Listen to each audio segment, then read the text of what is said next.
That's good. Welcome, everyone, to Season 3, Episode 90 of the Premier Pod. I'm your host, Yash, joined by my co-host, Tyler Chan. In this episode, we'll be discussing Manchester United's downfall and basically collapse against Crystal Palace, Kepa being Kepa once again, and just a couple updates about generally some transfers and some of the other bigger major storylines in the Premier League, even though it's only week two of the Premier League season. But my gosh, we got to start off with Manchester United. A lot of hope going into this season. I was pretty excited, but man, this game was definitely tough for me and a lot of other United fans. Basically, getting smacked by Crystal Palace 3-1. Lindelof getting bullied off the ball by Zaha. Zaha basically turning Lindelof into a schoolboy defender at times. But it was a frustrating game for sure because it was a sign, and it was also something a lot of United fans were predicting for the entirety of this season is if we didn't get enough players in this transfer window, we were going to see a very lethargic, a very side that will lack, a lot of that spark because there's not enough new energy and new juice in there. And man, Tyler, I want to hear your thoughts on the game first, and then I could go on a little tangent that I have going for me. It's funny that it's already week 2, and the theme of the downfall of United is already snuck into the season. It's like the reoccurring theme. It's like, when is it going to happen? It's like, all right, boom, right at the beginning. This is their first game of the season at home, and they lose to Crystal Palace. Crystal Palace definitely listens to the podcast, like the entire team, because we roasted them, or at least I did, and I was saying that they were going to lose this game, I believe like 3-1 or something, or like 2. I think you said like 2-1 as well. And I was like, all right, This is easy clap right here. But Crystal Palace came in and just, as you said, made Lindelof look like a mess. And Harry Maguire just looked like he came out of prison. So he wasn't ready for this game. And then Fosu Mensah, that was a surprise start. What happened to Wan-Bissaka? Like, why did he play? So the reason that Dan James and Fosu Mensah were in was that obviously Greenwood came back from the that whole England fiasco, and I think he had to train by himself for a little bit. So I think the premise there was that he was lacking like full like team fitness and such. And then Wan-Bissaka came back from vacation recently and was still getting himself back up to like full fitness. So that was a problem. We had a bunch of players because we had such a short preseason, and with the European tour and everything, that they were coming back from break, or a couple of them tested positive coronavirus, so they were still trying to recover from that. But I thought it was really interesting that Pogba played because Pogba just recently recovered from coronavirus, and you could tell that this whole game he looked really, really out of energy. Like it was very evident because he was losing the ball a lot. His passes weren't really connecting well. He didn't really have that same energy that you would normally expect from Paul Pogba. And he basically looked pretty flat. And you could say the same for pretty much all the players in the United side. I mean, everyone from goalkeeper to striker just looked very flat and out of energy, lacking a lot of spark and a lot of that extra juice that you need. And it's unfortunate because I don't know. I think it's kind of ridiculous because there was a report out there that apparently United are on track to lose the most money during this coronavirus time out of any Premier League club, which I find a little shocking because a club of the size of Manchester United is having this much of a struggle signing players and bringing in are struggling this much with money too, with the transfer budget. I think it's frustrating because Manchester United fans, we've seen other clubs such as Liverpool, Chelsea, Arsenal, Manchester City. I know City haven't spent a lot, but when they wanted Ake or Fernan Torres, they went after them quickly, got them signed up, and it was a done deal. With Chelsea, everyone has seen how good they've been in the transfer window. Whenever they sought a player, they literally contacted his agent, contacted the club, figured out a price, agreed to it as quickly as possible. And with Liverpool, I know it took them a while to get Thiago, but they finally got him on a good deal. And then a couple of days after that, they signed Jota in a matter of basically 2 or 3 days, contacted the club, figured out the transfer fee, got everything signed up, and got his player. Arsenal don't have a lot of money. We've heard from many Arsenal fans that they're going to be lacking a lot of money. But what they did is they went out and they sought after some of those shrewd signings, such as signing Willian on a free contract. Um, Gabriel was wasn't the most expensive player, but they went out and got these certain players that aren't going to be breaking the budget. And for me, Manchester United, like the whole board, if you knew going into this transfer window that you weren't going to have a lot of money, why would you even still target players like Jadon Sancho, who are going to cost, you knew were going to cost upward of like £100 million? Why didn't you look out and try to go for more of those shrewd signings to build like the squad depth and the quality of the squad? And that's where we're like, as United fans, we're just a little puzzled, because for a club this big, you can't be going into the transfer window with no strategy. And it's just been kind of embarrassing seeing United miss out on target after target, even though United will say that they were never interested. But come on, like we've seen all the reports. We know they were interested in like Reguilon, and he ended up going to Tottenham because Manchester United didn't want to pay the fee, like the buyback clause.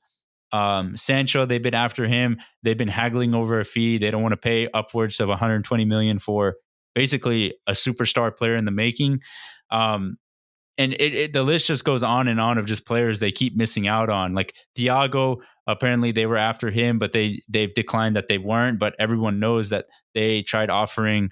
They didn't want to pay the 30 million to Bayern for his services and such. So I think it's just embarrassing that if you knew you weren't going to have this money, why didn't you prioritize getting some of those cheaper players on cheaper deals, so that way you can build the quality of the squad, so you're not relying on unfortunately, I love Dan James, but I mean, he only has a certain ceiling. He's a championship winger at heart. He doesn't really have a consistent skill move.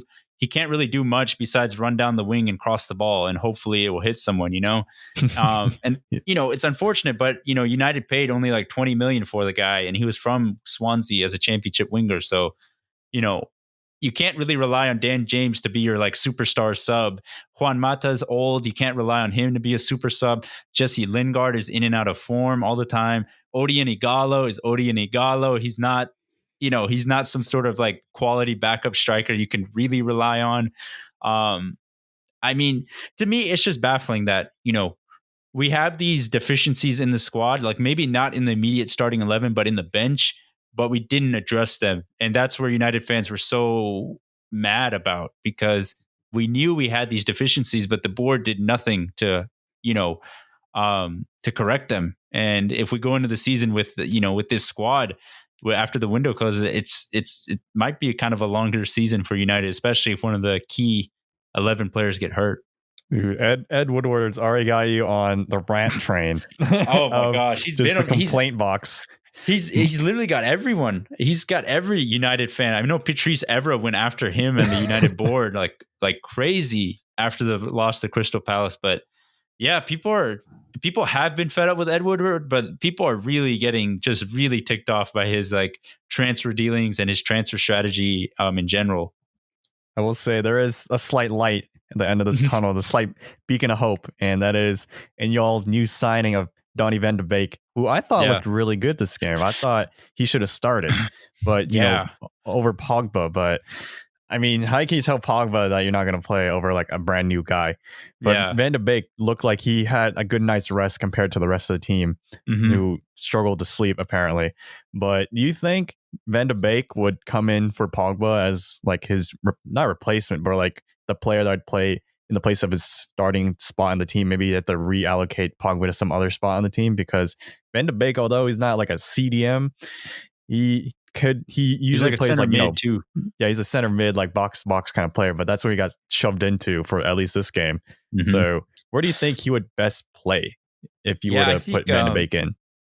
I hopefully Pogba will stay and sign his new contract soon, but I really think they can play all three of them when they're playing against teams like such as Palace, or teams that are not the top six, where they know they're going to get teams that are going to drop back and sit deep on them, because Van de Beek, adding him into the lineup provides another player that can open up the field. He can pick out the pass. He knows how to find players. He knows how to he can score goals as well. So I think playing all three of them is a good choice against teams that you don't need, a McTominay or a Fred or a Matic to kind of sit there and, dictate play. So I think for those teams, you can play all three. But for the bigger games, it might be a combination of the three in some sort of way, whether it's the two or such, because I think if you play all three against really, really big opponents, they might get cut out too much in terms of the lack of defensively. I personally want to see Pogba. I know Bruno Fernandes is the kind of like plays as like that number 10, but man, I want to see Pogba play higher up the field though, because I think, I don't know, I just miss the Pogba that would be able to take, just rip long shots from distance all the time, or just show off his skill moves, be running into the box. I think Juve Pogba. Yeah, Juve Pogba. I know he can play as almost like a CDM and kind of like that holding midfielder, but I mean, come on, we all know like Pogba, he wants to get forward and he's at his best when he can do the tricks, he can do the flicks, he can show off his world-class ability. And I don't know, I want to see more of that. I wish we could see more of that, because I think if he can feel more confident doing that, I think it just unlocks a whole nother side of this squad that's not there yet. But how do you incorporate all those players, man? How do you incorporate Pogba, Bruno Fernandes, Van de Beek, and then your wingers of Greenwood, Rashford, and then have Martial? Like, where's the defense at that point? But I mean, know that's definitely a very attacking side. That would be a treat. But I guess it's up to Solskjaer to really figure it out as a manager. Yeah, there will be some egos he's gonna have to juggle. Yeah, no, for sure. And I think it was very interesting because a lot of people were kind of calling out Solskjaer after this defeat. They're like, oh, you can blame all the signings you want, but like if you're a Manchester United manager, you can't be losing 3-1 to Crystal Palace. And granted, that is true. At home, dude. Yeah, that is true. But I hate this argument that a lot of people will say like, oh, Solskjaer out. We got to get, Pochettino in, get another manager in. But I mean, unless things actually get corrected, it's just going to be the same cycle of, okay, if Solskjaer does get sacked, we bring in Pochettino. He has a nice bounce. He gets a good, decent second season, gets us in the Champions League again. And then boom, all of a sudden, when he needs those extra signings to take his squad to the next step and they don't give it to him, it's back to the same process over and over again. And it's frustrating because the way the board is kind of treating this window is almost the way they were treating the window when Mourinho was at his last season at Manchester United, where they only brought in Fred and Diego Dallo when Mourinho basically hammered them to get a center back and get another quality forward in. And for United, Solskjaer has literally been he's been on reports asking the board to sign players. Like he needed more quality for the squad. He wanted a right winger. He wanted a new left back. He wanted a new center back. And right now, all he's been given is Donny Van de Beek, which is good. But it's frustrating because you have a manager that's asking for getting these deals done and it's not getting done. It's just he's the board is failing. The board is failing the manager, the players, the fans. The board is failing everyone that's associated with Manchester United, except the owners who are at the end of the day going to just keep getting richer from this club. Sounds like Tottenham's last season with Pochettino, where it's like, we have more money. It's like, no. It's like, all right. No, it's so interesting because I see all these other sports, and I mean, like, I always say, like, man, it's so lucky that I don't have to root for a team that has a terrible owner. Like, that must just stink if you're one of those like fans. But man, United are really one of those clubs that are such a good club, but man, they're just run to the ground by terrible owners, that the Glazers who just don't care about the product on the field. They're just they care more about the commercial success of reaping the benefits of the money. And I think the reason that they were so successful for so long was because Sir Alex Ferguson is one of the best managers of all time. And he was able to mask a lot of the deficiencies that were happening behind the scenes at Manchester United, because he was just a genius in himself. And, when he retired, a lot of that energy and spark went away. And, slowly but surely, we've been seeing sort of the unraveling of a poorly mismanaged club. And it just speaks volumes when you see, like I said before, when you see clubs like Liverpool, Chelsea, Arsenal, when they're unified in one vision, they go in and grab the players they want, and it's a done deal. Klopp gets his players. Klopp is able to move on and plan for the season, while Solskjaer is just out here, begging for players, and it doesn't happen. So, gosh. Yeah, tune in next week for the continuation of this recurring theme of Manchester United. making Yash cry. Yeah. Yeah, it's it's just annoying. I think I just really want them. I hope the Alex Tejas deals goes through. They're literally bargaining over a couple mil for Alex Tejas. I'm like, what have we become? This is like this is Manchester United. Literally, out of the richest clubs, they're ranked third behind Barcelona and Real Madrid. Like third richest club in the world, and we're haggling over a couple mil. So if that doesn't tell you the state of like where things are when it comes to the transfer strategy of this club, I don't know what will. And unfortunately, that's what's holding United back from really taking the next step of really competing with these top clubs again. And it's going to be a long season if we don't get these players in. I'll tell you that. But be a lot more rants. A lot more. I can go on and on about this, but moving on to arguably the biggest game of the weekend, Chelsea Liverpool. This game was very interesting because Liverpool ended up winning this game 2-0. But man, Tyler, I'll let you take it because I know you're a Liverpool fan. And like I know you noticed some things. Like it was crazy that Fabinho was playing center back. So this game was a very highly anticipated game because last season, at the very end of the season of the Premier League, it was a very antsy kind of matchup where there's a lot of not fights, but it was just a lot of animosity between Lampard and Klopp, and also just on the field. Ultimately, Liverpool won that match, but this match going into it, there was a lot of expectations for Chelsea because all their new signings are in. Although they didn't all start. Yeah, Timo Werner was looking hot, and then Kai Havertz had a really rough first game, so he wanted to bounce back in the second game. And I think he started centrally for this game too, so he didn't have that excuse of playing right wing.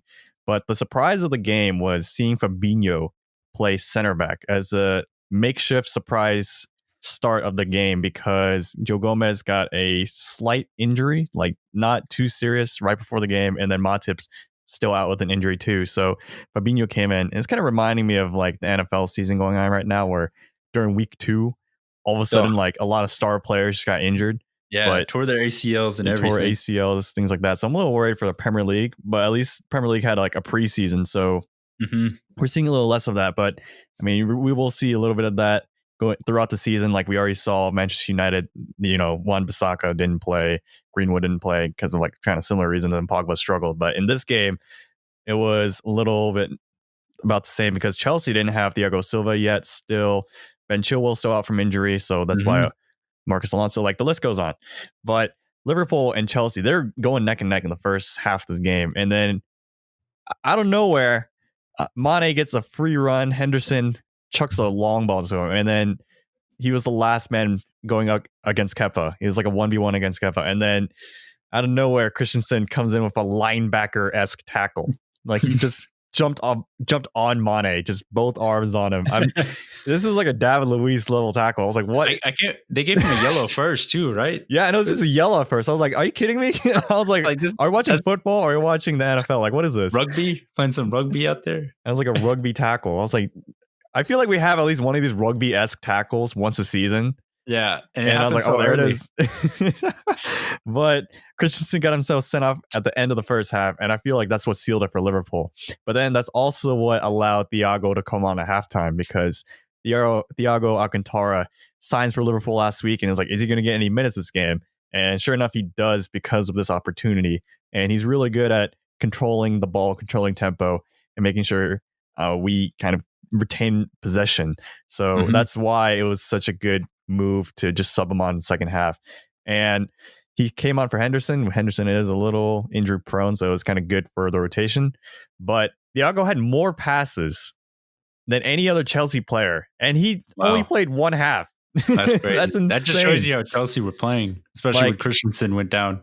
Exactly. And the thing that made it a little crazier is that, we kind of hyped him up last week. It was like, he's a really good player. He's a really good addition. But the second he came on, you could instantly tell he's a world-class player. Like everyone respected him, even on the Chelsea squad too. They're just like, oh gosh, you have to face Thiago. Like, what the heck? It's like very down to man. It's like, man, I don't know. And all the Liverpool players were excited. They're like, yes, here we go. It's about to be a madhouse. And sure enough, he was just going to town, just like spreading the play around. The vision was insane. And I'm really excited to have Thiago on the team. I don't know if he's going to be starting every game. He might come off the Yeah. bench every here and there because he also is one of those injury-prone players, and Yeah. adjusting to Premier League does take some time. But it's pretty promising that Liverpool now have Diogo Jota too. Just got signed just last week, right after our podcast. I was like, wow, it's some good timing. But he came out of nowhere, which is I was unexpected. He costs around 40 million pounds, and I was like, for him, I didn't know he was 23 years old. He's younger than me. Wow. I was like, what the heck? I didn't realize he was that young. I thought he was like I thought he was in his 26 or prime. 27. Yeah. Yeah, I thought he was like, I was like, oh, we got to, why? He's in his prime. I was like, oh, 23. I was like, all right, that makes it look way better. So he's going to be a very good signing and a lot more depth and a lot more backup for the winger position. I remember in our first season of the podcast, I think he was my breakout player, or he was my player to look out for. He was my underrated player of the season, I think, for Wolves when in our first season of the Premier Pod, because I was pretty blown away by how pretty consistent how good he was for Wolves and such. In the Championship, he was one of the top goal scorers in there, and then during his first seasons in the Premier League, he showed glimpses of why he was that kind of caliber of player. And he's a 2-footed player; he has no weak foot. And he's got pace for days. He's got pace. Like he's got it all. He's got the skills. Like I'm like, all right, this is a very good signing. This is, and also is one of the surprise signings, like kind of like Fabinho, where it's just like, what? How we get him? It's like, all right, I'll take that. So a little bit of the opposite scenario of what Yash is feeling, but we get dust. We get dust.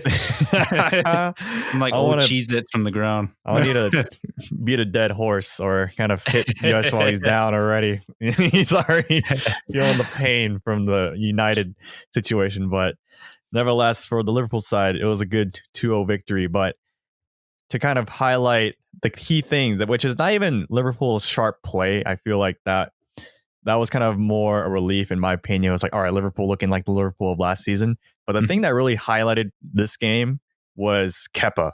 I feel like that's the thing that really kind of showed, besides, Christensen football tackling someone, but Kepa. Oh my gosh. Kepa gave away the ball from his own box, and so what basically happened was Mane was pressuring him. He was running straight at him, and then Kepa could have decided to pass it to Christensen, or not Christensen, but his defender right in front of him, or he could have cleared it. He decided to take a risky pass and try to pass it to the defender in front of him, and Mane intercepted it and scored.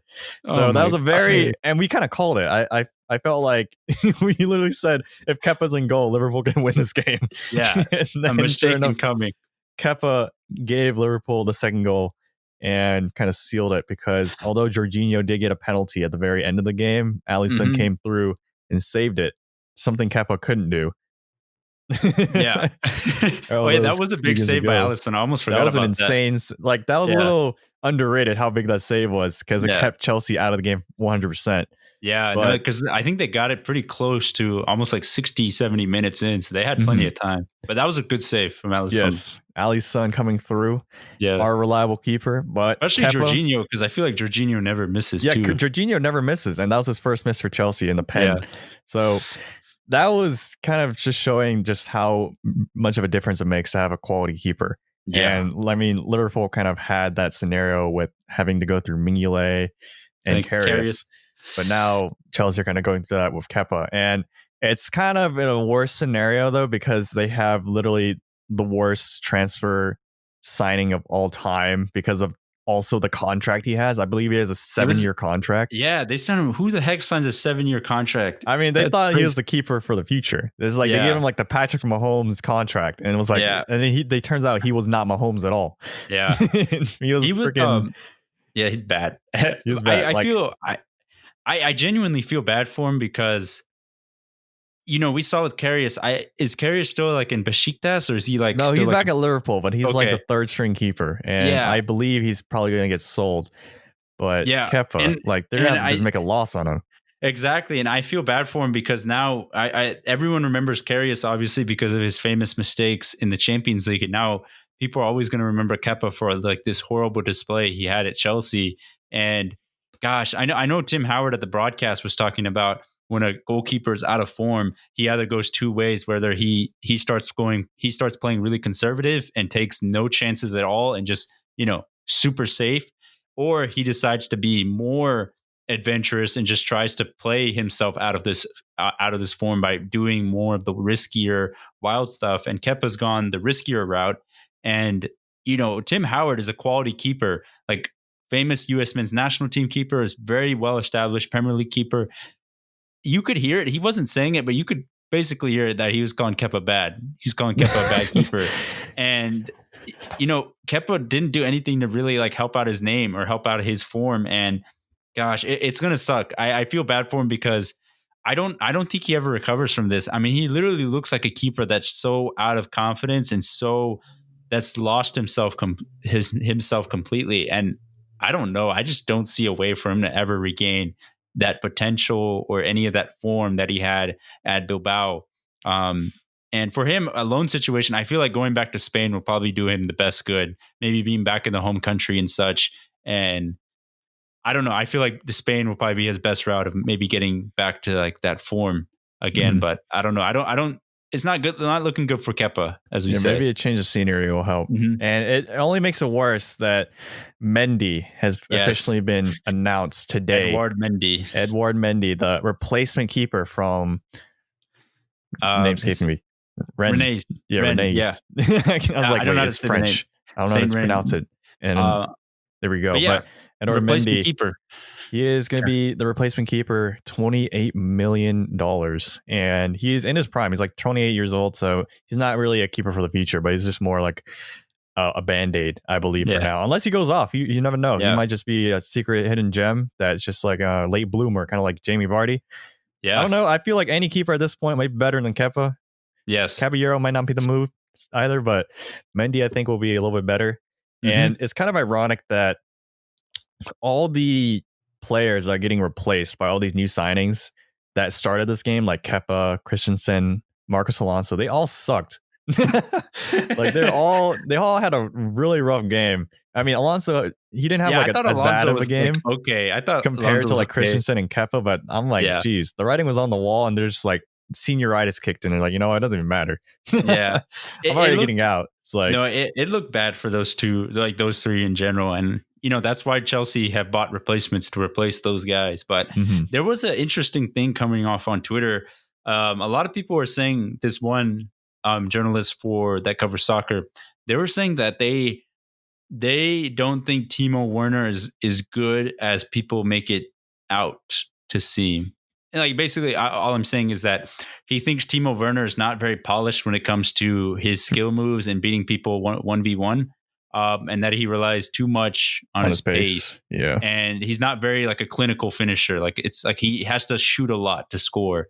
And I was like, that's pretty interesting. And I was watching the Chelsea game, and I started to notice that where there was a couple times in the first half where he was like 1v1, I believe, on Fabinho or such. And it just looked like he didn't really open up his right foot to like curl it or anything. He just kind of like froze up a little bit. And I was like, that could be something to pay attention to, because he didn't look that sharp against Brighton. And maybe that was the reason Klopp didn't pull the trigger on him. If he's so like not the red flag. Yeah, maybe if he's not completely polished as a striker right away. So that could be something to pay attention to if you're a Chelsea fan or even not, seeing if maybe Werner develops that 1v1 ability and becomes a little bit more confident in taking people on and such. Because I think I started to notice that a little bit against Liverpool. Yeah, that really did surprise me too. Because every time Werner got like on a run, my butt clenched. I was like, oh no. I was like, oh my gosh. But he didn't shoot. Like, he never shot. Yeah, and then he would just never shoot, or Fabinho would steal. I'm like, holy crap, Fabinho's a god.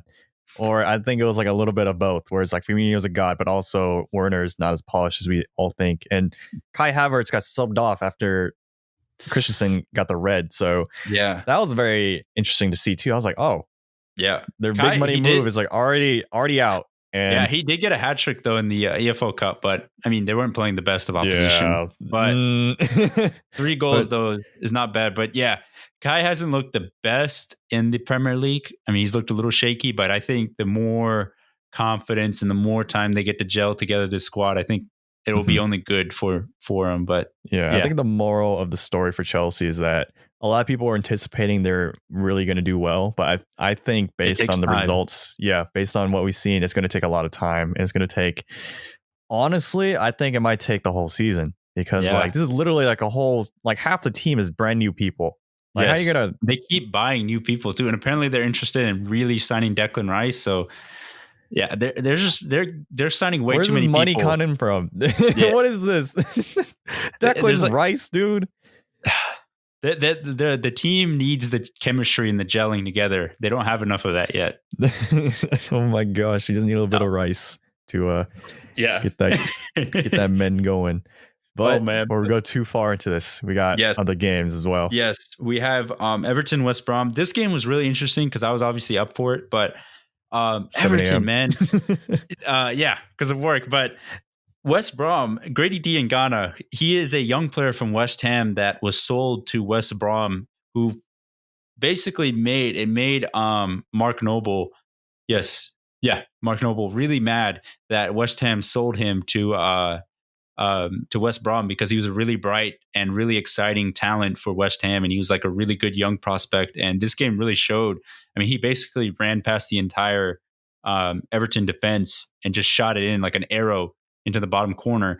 But we've seen that Pickford, I don't know if you saw some of the mistakes in the EFL Cup. Pickford looks pretty bad. And a lot of Everton fans are like calling on the board to sign Sergio Romero from Manchester United. So I don't know, man. I don't know how confident I am in Pickford, but that's beyond the point. But yeah, Grady Diangana, a player to watch out for this season. If West Brom, they're going to struggle this season, but Diangana is going to be a bright spot for him. But man, Everton, again, James Rodriguez scores his first goal. Calvert-Lewin gets a hat trick. They're all connecting with each other.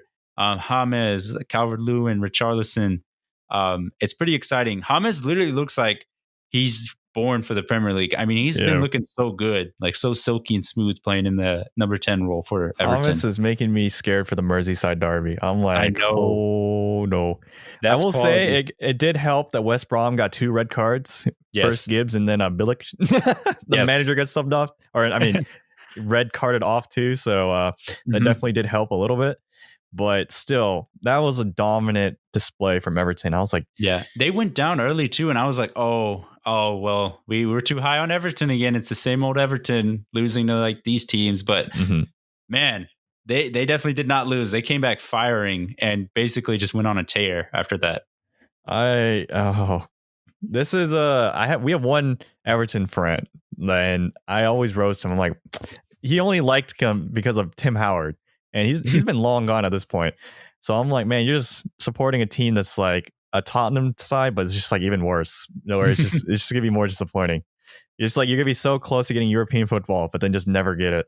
But I mean, this season, at this point, I'm like, I know we're 2 games in, but geez, they're looking really nice. And I mean, like this team is looking. It's not like a team for the future. It's like a team for the now, almost now at this point. Ancelotti's definitely not a future coach. He's like, I want to win now. So although their ceiling isn't too high, I feel like it's still pretty good. So I'm kind of interested to see how Everton does. As a Liverpool fan saying that, I'm like, all right, this is one of the first times I'm kind of more. I don't want to say more scared of Everton than like United, but they're kind of comparable at this point. I'm like, geez Louise. Yeah, they look dangerous. And I know for West Brom, we put that they have Branislav Ivanovic, the former Chelsea Premier League title winning, Champions League winning defender, but he's now really old. And he's very old. West Brom, it's we had them as one of the teams getting relegated. They have a terrible defense. Hey, if they're going to stay up, they need to have a good defensive structure. So maybe Ivanovic adds some steel, maybe some like very good leadership, but you can't really rely on him, right, to be your starting right back. The guy's like must be like no pace. I think he's our age together. Oh wow! No, he's not that old. He's like 40s. I think he's like late 30s. But I did not expect him to come back into the Premier League. I thought he was just going to stay at Zenit and then be like just ride it out. But he's back, and it's going to be very interesting to see how he does because he was a leader. He also got bitten by Suarez, so he has a lot of pedigree and a lot of experience under his belt. So, oh man, we'll see. And then moving on to Southampton versus Tottenham. Tottenham beating Southampton 5-2. Son scored 4 goals and Kane assisted all 4 of them. That's crazy. First of all, that's just insane that Son scored 4 and Kane assisted all 4 of them. It seems like it should have been the other way around, but that's how it goes sometimes. But man, Southampton, I feel like every season under Ralph Hasenhüttl, they somehow find a way to get smacked by one team each season. I don't know how this guy does it. He gets smacked and then ends up, keeping his job and doing pretty well after this. So this was a surprise. This at least not 9-0, but yes. Holy cow, to let Sun score 4. So I was asked by one of our listeners, Ashley. She was like, basically all my Korean friends were also kind of like sending me kind of Instagram posts or pictures of Sun because they're like, holy crap, Sun scored 4. And they all, and Ashley at least asked, she was like, how often does the player score 4 goals? I'm like, that'll probably be the only time this season someone scores 4 goals. Mm-hmm. And maybe it might happen with 2 players, but like Aguero seems to always get close. Yeah, Aguero gets really close. Yeah, I remember he scored 5 goals one season, and then Wijnaldum scored 4 in one season as well. Yeah. But literally, it's very rare. I would say maybe it'll be Son, and then it'll be one other player this season. But geez, for Son to do this is a big thing. And some of his goals made it look like it was so easy. He's just like, he just ran past players, just like, all right, slot it in. It was literally like a really like weak through ball by Kane, and somehow like Son gets it and just runs. Mm-hmm. I'm like, dude, this looks like a pickup match at some points when Son scores. I'm like, how is he doing this? It makes it look so easy. But this is a big boost for all the Korean fans out there. They're like, yes, there you go. I definitely watched this game. I was like, yes. But this is gonna be crazy to see how Kane's gonna deal with Son and Bale. Bale's not even in yet, so I know. I don't know. It could be a big battle between Everton and Tottenham now because they both are pretty free scoring at this point. Yeah, Bale. They confirmed, Tottenham confirmed, or Mourinho basically confirmed that Bale wouldn't be back until maybe December or November. So there's still some time. Like Bale has to get recovered back, in recovery process and such. But man, if Son and Kane and Bale are all firing, like basically replace Lucas Moura with Gareth Bale, that's insane. Mm-hmm. That's going to be pretty exciting. I mean, I don't know how well Mourinho could get all of those to, work play together. Defense. Yeah, play defense, but also score those goals because they're going to be a very much like a super counterattacking side. But man, they're going to be fun to watch, especially if Bale can stay at full fitness, which is easier said than done nowadays with him. Mm-hmm. I although it's going to take a few more months for Bale to come back, I am very interested to see how he's going to be incorporated into the team because he's not going to have to carry the team like Wales, but he's also not going to be like a star amongst other stars at like Real. I guess, so he wouldn't.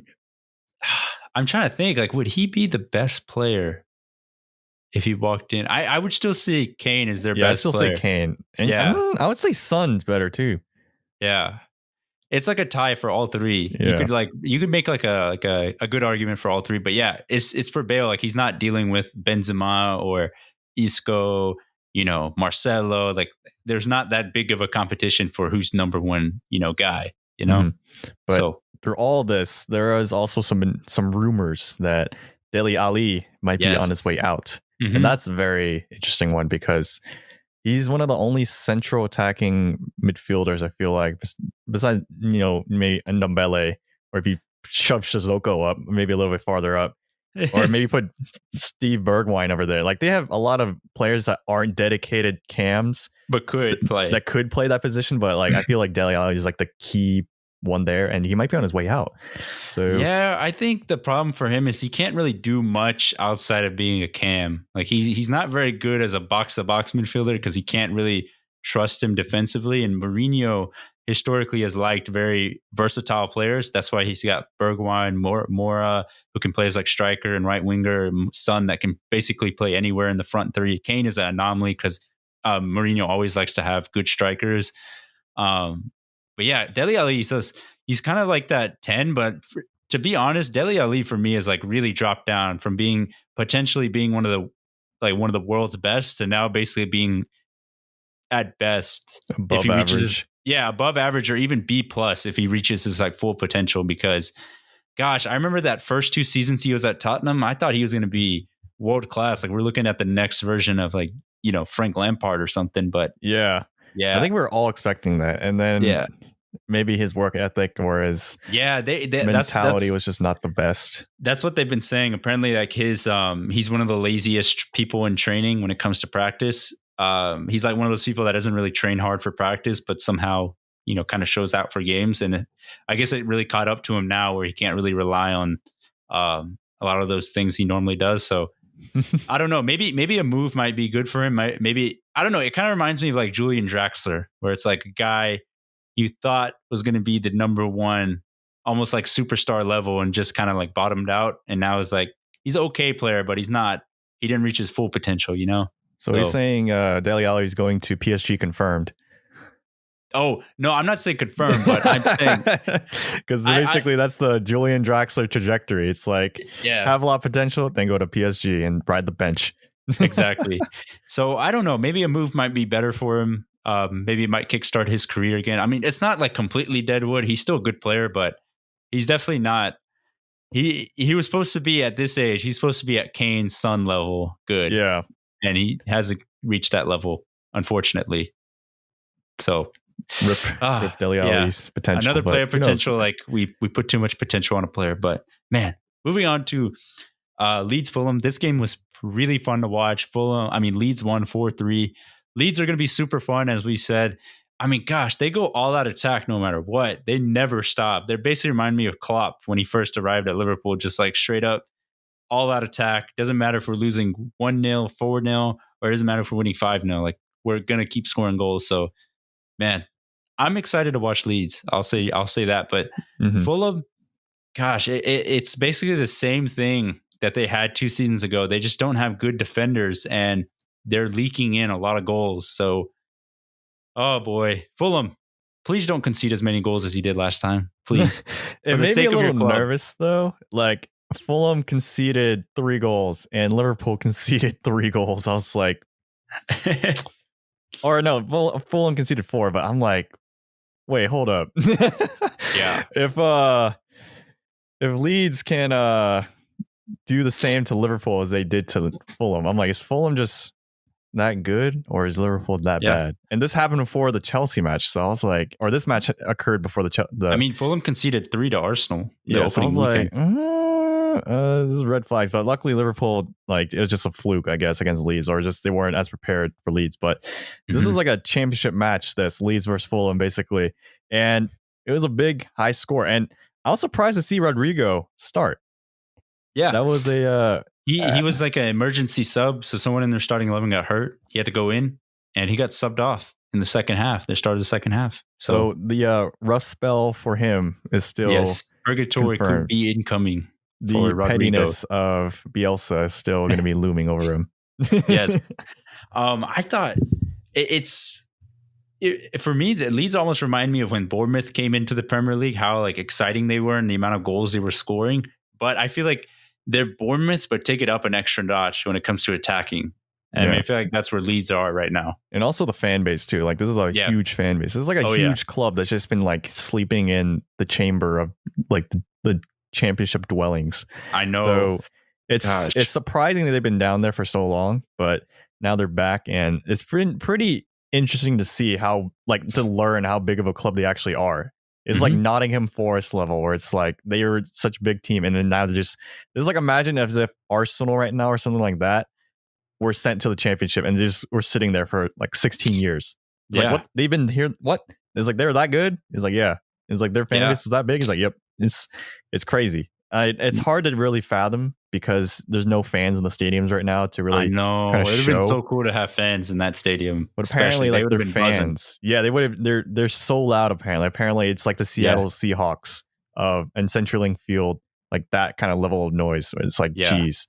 So I'm interested to see if, I think they're staying in the Premier League for sure. So it's gonna be cool to see once there's a vaccine out, the fans are back, and seeing how the stadium really is, because this is gonna be very fun team to watch. But Fulham, they're going to be going straight back down, in my opinion. Despite this kind of decent performance. Mitrovic came back, though.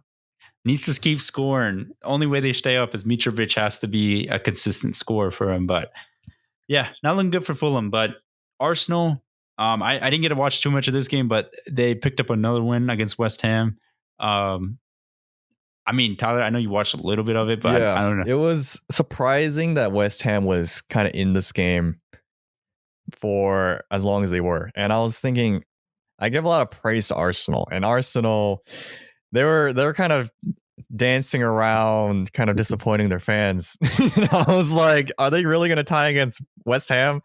I'm like, a team that has the caliber to really disassemble any team. It's like they were struggling against West Ham, but luckily for them, Nketiah came through with the game winner at the very end of the game. It wasn't a very exciting game in my opinion, but it was one that really kind of showed too that I feel like Arsenal does need a little bit of help in the central midfield. And I saw some Arsenal fans that are friends of ours on Twitter just saying it's like they really need to help Arteta out and stop using the scraps of Wenger and Emery for his same teams. thing United are having the problem with. So Yes. Phil Jones. Phil Jones. Phil Jones is still on the team. Yeah. He's just Phil there for Jones. the marketing, dude. He's just the meme generator.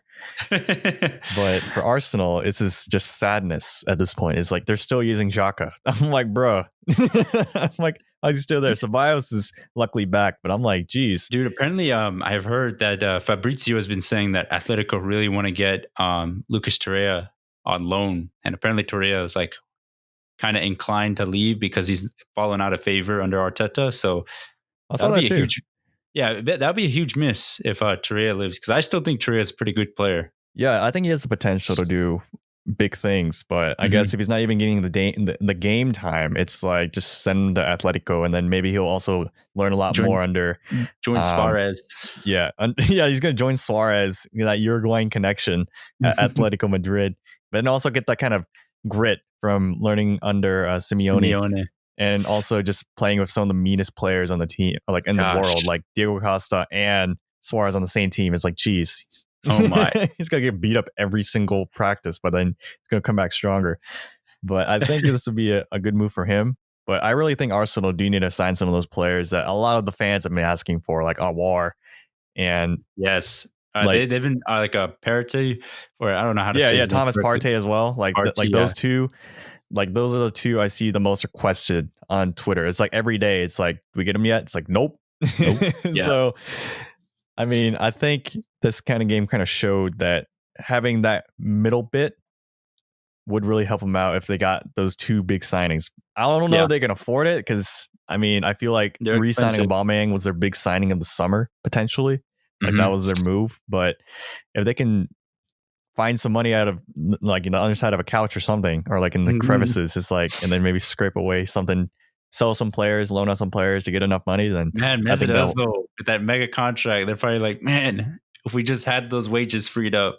Mikel Arteta even came out and said it's very hard for Ozil to even get back into the starting 11. Like, where do you even go? Like, he can't play center mid, and they play 3-4-3. So it's like he can't even. His position doesn't exist in the starting 11. So, man, I don't know who's going to pay for that contract.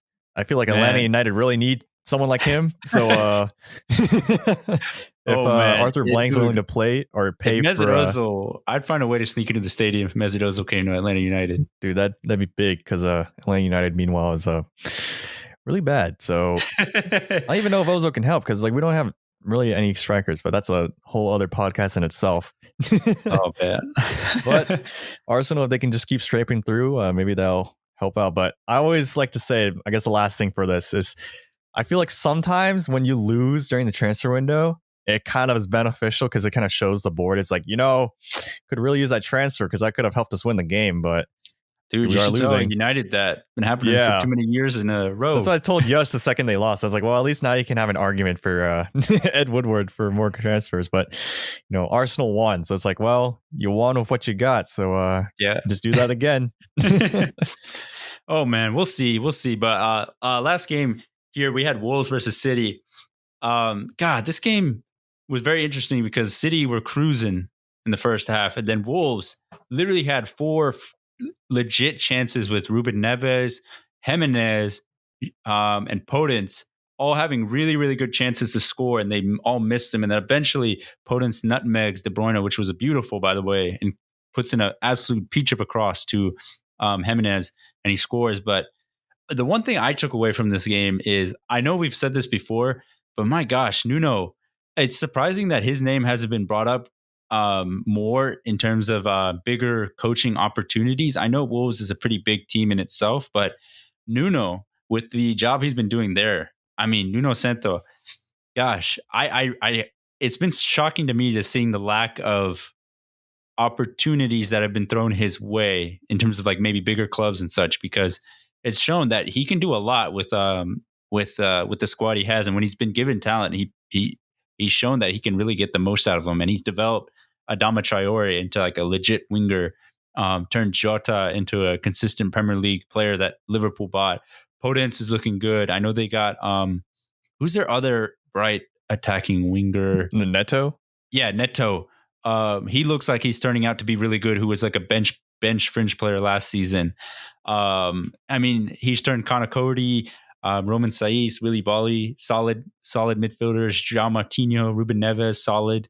Yeah, he's like recruited really well too. Like Yeah. I would have never thought like Roy using Patricio. that Portuguese connection. That Portuguese connection. Like Connor Cody, I feel like at this point is like the only non-Portuguese player on that team besides maybe like a Traore and Saiz. But I'm like, the second they have like an international break and Portugal gets called up, it's just gonna be like 3 players. Yeah, in the training it's gonna be like pitch. a barren wasteland.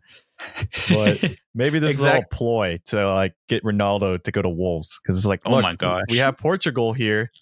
You're Portuguese. Yeah. We're Portugal. Come through. Let's make a match there. But that's a joke. But I mean, that'd be funny if it happened, because like they signed Semedo. They did sign Semedo. Like that's another Portuguese player. Yes, and he was a surprise signing to me too, because like Semedo is I don't know if quality is the right word these days, because like he had a lot of promise, but then like Alphonso Davies just like his stock just sat him down. Just like we said Semedo was gonna be out of the team after that, and we just called it. Yeah, he was out of the team. He's literally out of the team. Like Alphonso Davies ended his Barcelona career, and now he's at Wolves to maybe rekindle that. But I think this is a very good team for him to do that, because now I think he'd probably, in this formation of 3-4-3, that's a reoccurring theme for this podcast, at least for this week. Every team we kind of highlight as a 3-4-3, but I think he could take the place of Adama on that right wing back position, and then allow Adama to play up at the right wing, so he doesn't have to track back and play defense, and he can just wreak havoc with his baby oil arms. I know. So that's a really good signing for Wolves, and pretty surprising one. $33 million. They're using their Diogo Jota money to bring in Semedo. It's solid. And they have the young Fabio Silva for the young striker from Porto. So I mean, it just keeps on coming. The Portuguese connections there. But then also they got Keanu Hoover from Liverpool. I was very surprised about that, because I thought Liverpool were holding him for the future. Yeah, I thought he was gonna be like a Fabio Silva kind of esque signing, where like Liverpool are just like, all right, he's the next big thing. He's the next, like they feel like they say that every single season. It's like, all right, it's gonna be Van Dijk one day. Like maybe not that caliber, but he's gonna be huge. And they signed him like 16 years old, something like that. It was insane.